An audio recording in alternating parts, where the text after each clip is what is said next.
আমার হাতের গরুর মাংসের বিরিয়ানিটা আমার বাসার সবাই অনেক বেশি পছন্দ করে। তো আজকে আমি সকালবেলাতেই গরুর মাংসটা সুন্দর মতো কেটে বেছে পরিষ্কার করে নিলাম।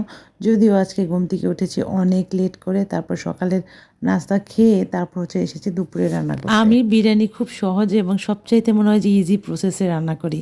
তো সব মশলা আমি এক্সট্রা একটু কিছুটাকে দিয়ে নিই, কারণ এখানে 1 কেজি চাল 1 কেজি গরুর মাংস। তো আমি এক্সট্রা কিছুটা মশলা দিলাম, আর তারপর যে বিরিয়ানির যে মশলা সেটা দিলাম, তারপর টক দই দিলাম। এখন যে খুব সুন্দর মতো মেখে নেব। আমার কাছে মনে হয় যে বিরিয়ানি রান্না করার আগে খুব সুন্দর করে ম্যারিনেট করে কিছুক্ষণ রেখে দিলে ওইটা খেতে অনেক বেশি মজা হয়। বিরিয়ানি রান্নাটা আর কি খুব ভালো লাগে।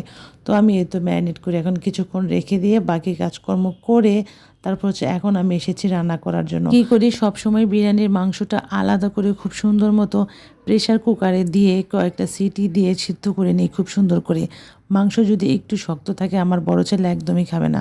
ছোট ছেলে তো শুধু রাইস খাবে, সে মাংস তো খাবেই না। মাংসটা সিদ্ধ হতে হতে এদিকে আমি চাল টাল ধুয়ে একদম রেডি করে রেখে দেবো।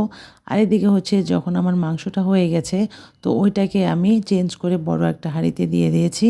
তো এখন আজকে আমার মাংসের ঝোলটা একটু বেশি ছিল, তো সমস্যা নেই, এটাতে আমি আস্তে আস্তে খুব সুন্দর মতো ভুনে নেব। তারপর যে আমি পরিমাণ মতো গরম পানি দিয়ে দেবো। আর এদিকে ওটা ভুনতে ভুনতে আমি আমার সালাদের কাজটা রেডি করে ফেললাম। আজকে আমার রান্না শেষ হইতে হইতে প্রায় 3:30টার মতো বেজে গেছে। শুক্রবার ছিল, বাসার অন্য এত বেশি কাজকর্ম ছিল যে রান্না করতে করতে আমার অনেক বেশি লেট হয়ে গিয়েছে।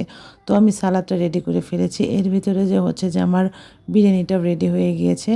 তো বিরিয়ানির এই তো ফাইনাল লুকটা, এত বেশি স্মেল ছিল, পুরো বাসাটা বিরিয়ানির স্মেলে একদম হয়ে গেছিলো, খুব ভালো লাগতেছিল আর কি।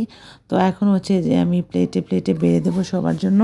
সময় দেখা যায় আমি বিরিয়ানির সাথে কাবাব রাখি, কিন্তু আমার কাবাবটা শেষ হয়ে গিয়েছে, কাবাবটা রেডিও করতে পারিনি। এত বেশি ইদানিং ব্যস্ততা যে সব কিছু মিলে করতে পারি না। তো আমি শুধু সালাদটাই আজকে দিয়ে দেব। আর যে এই তো সব কিছু রেডি, এখন শুধু সবাই মিলে খাবে। ছোট ছেলে তো মাংস খাবেই না, সে শুধু রাইসটা খাবে। আর যে বড় ছেলে মাংস খাবে, তবে ছোট ছেলের জন্য অনেক বেশি খারাপ লাগে। তো আজকে এ পর্যন্তই, আল্লাহ হাফেজ।